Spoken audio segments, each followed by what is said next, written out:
双11晚上12点秒杀时，我点了一杯奶茶，超时了1个小时。我给骑手打了10通电话，都无人接听，气得我私信骑手要投诉他，给他差评。1分钟后，骑手礼貌回复：实在不好意思呀，妹妹，上一个给差评的人骨头太硬了，我句子都给磨钝了。放心，马上到你家。此时外卖软件上显示骑手距您500米。看到这个回复，我直接被气笑了。送外卖超时了不说，还有脸来吓唬我。我直接一个差评送给他，然后打字回复他：没事的大哥，奶茶晚点送也可以。昨天给我送外卖的小哥，肉质太老了卡牙，我正用高压锅压呢。吓人和口嗨谁不会？我把手机扔在了一边，便不再理会。看了一会儿书，我的心情稍微平复了一下，开始有些后怕了。我很担心自己刚才的行为会激怒骑手，万一他真的是个疯子。越想越害怕。他知道我家地址，我的外卖地址都是精确到门牌号的。我想了想，觉得好汉不吃眼前亏，我快速收拾了一个小包，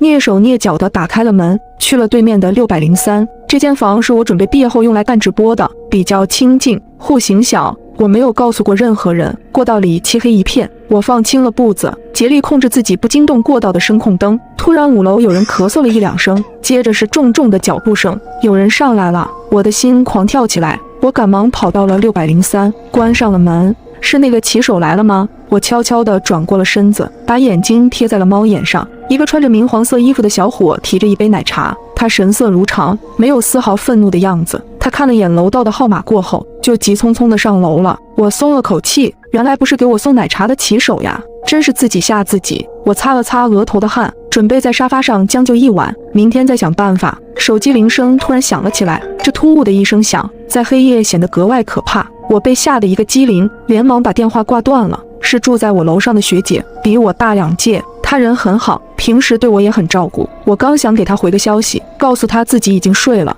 有什么事明天说，学姐的信息就发过来了：酱汁，你的奶茶怎么送到我这里来了？我赶紧打开外卖软件，发现自己居然把地址填错了。我把地址填成了学姐的了，因为上次学姐帮我修过手机之后，我为了感谢她，请她吃了炸鸡，后来又给她点过几次外卖，不小心把她的地址设成默认的了。而那个骑手就是给我发威胁信的那个，我的心里陡然害怕起来。我咽了口口水，试探性回复：学姐，你开门了？对呀，怎么了？发生什么事了吗？我一开门，那个骑手就疯狂给我道歉，说自己路上有事耽搁了，才把奶茶送晚了，求我不要给他差评。酱汁那小伙子挺诚恳的，都快哭了。社会上挣点钱不容易，一个差评要扣人家几百块，你就别给人家差评了。行，我的心稍微安了一下。虽然不太赞同学姐的话，骑手把餐送迟了还恐吓我给他差评是天经地义的，但多一事不如少一事。原来骑手真的是口嗨，我让他把奶茶给你送下去了。看到这一句，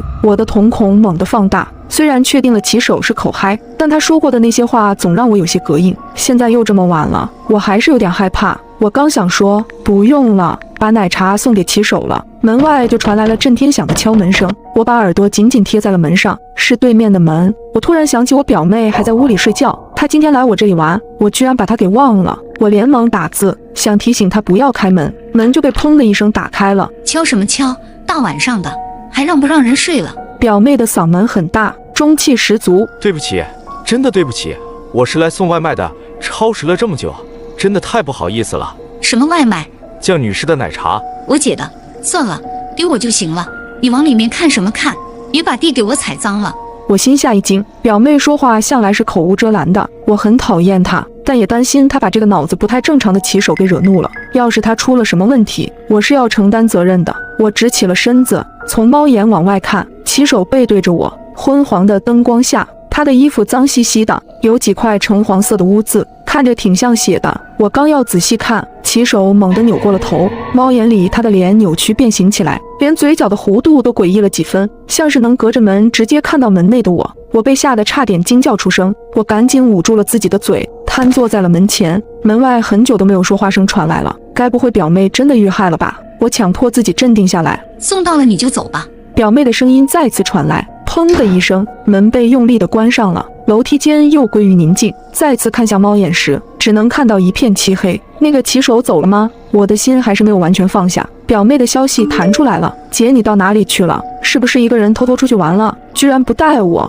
小心我把你的小秘密都告诉你爸妈。你先睡，明天带你玩。你点的那杯奶茶我喝了，喝吧喝吧。我烦躁地回复了句。这些事情把我弄得睡意全无。我把媒体音量调到了最低，坐在沙发上刷了会儿抖音。表妹1周前发的视频弹了出来，是感叹脆皮大学生的。她说自己喝换了牛乳的奶茶，把自己喝进了医院，说自己以后喝奶茶可要认真检查了。我表妹她乳糖不耐受，她平时很注意这个。我那杯奶茶是加了牛乳的，奶茶杯上也写了的，那她为什么还要喝？我心里有了不好的猜测，难道刚才和我聊天的人不是我表妹？我怀疑刚刚和我聊天的人不是我表妹，而是那个变态的骑手。表妹很可能已经遇害了。我正琢磨着，表妹的视频电话突然打来了，我犹豫了一下，还是接了起来。虽然有可能会看到一些恐怖的画面，但是接了视频就可以确定表妹的安全了。表妹的脸占据了整张屏幕，表情也很正常，她没遇害。表妹葡萄核大小的眼睛眯成了一条缝，显得诡异又恐怖。姐，你到底在哪儿呀？她的嘴开开合合。在朋友家，他失恋了，我安慰他，不用担心我，你自己早点睡。我随便编了一个理由回答他。你还有朋友？我听姨妈说你可不合群了，都没朋友的。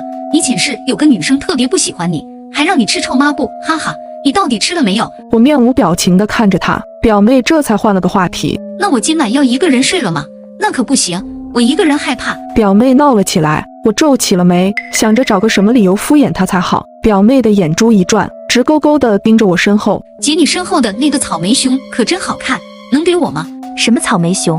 我问了句。就挂门口那个，你把手机举着，我看看。我看了眼门口挂着的布娃娃，那是我从娃娃机里夹的，也没啥用，就把它们都挂在门口了。那你要了娃娃就不能再闹我了，你自己一个人好好睡觉，我明天带你出去玩。好。表妹答应了。我走到门口，把手机对准了门上的娃娃。快点，看清楚了吗？我明天带给你。手机那边却迟迟没有传来声音。我不耐烦地又问了一句：表妹，你干嘛呢？突然一阵低沉嘶哑的男声从手机里传来：小妹妹辛苦你了哈。我被吓得身子一僵，视频通话里表妹的表情完全变了，恐惧爬满了她整张面孔。手机被人拿远了，我这才看清了表妹整个人，她的四肢被捆得死死的，身上还有几处伤口。我已经帮你找到我姐了，求求你不要杀我，是她得罪了你，是她乱说话，你去杀她吧。一双黝黑的大手温柔地摸了摸表妹的头。没事的，莫害怕，我还要感谢你帮我找到了你姐姐，放心救一下，不痛的。接着男人又阴森森地对我说：我知道你在哪里了，放心，我马上来找你了。奶茶超时了这么久，真是不好意思啊。手机屏幕黑了下来，我冷汗直流。我看向了大门的方向，防盗门的内侧写着门牌号。我们这栋居民楼很老，门牌号不仅在门外有，门的内侧也有。我仔细回想了一下，表妹关门之后，我并没有听见骑手离开的脚步声，应该是从那时候开始，表妹就被骑手给控制了。他和我说了这么多，就是想骗出我的具体位置。骑手现在已经知道我在哪里了，他马上就要来了。他就是个疯子。我感觉浑身血液都凝滞了起来，我几乎无法呼吸。但我知道现在我必须保持冷静，只有冷静才能获得一线生机。我把门锁检查了几遍，只要我不开门，他就进不来。我安慰着自己，刚准备报警，楼上学姐的消息就发过来了：酱汁，你没事吧？那个骑手给我送餐的时候，手里拿着一个脏兮兮的手提袋，一直往外滴什么东西。当时楼梯道太黑了，我就没仔细看。我越想越奇怪，刚刚就打开了门去看了看，他给我拍了张照片，学姐家门口的棕垫上有一滩血迹，真的太吓人了。你可千万别开门，我已经报警了，咱们耐心等着警察来就好了。学姐发来了一张报警的截图。突然敲门声响了起来，杀人狂仅与我有一扇门之隔。开门，妹妹，我给你送奶茶来了，凉了就不好喝了哟，要给我个5星好评哟。骑手的声音疯狂又扭曲，像从地狱里爬出来的恶鬼。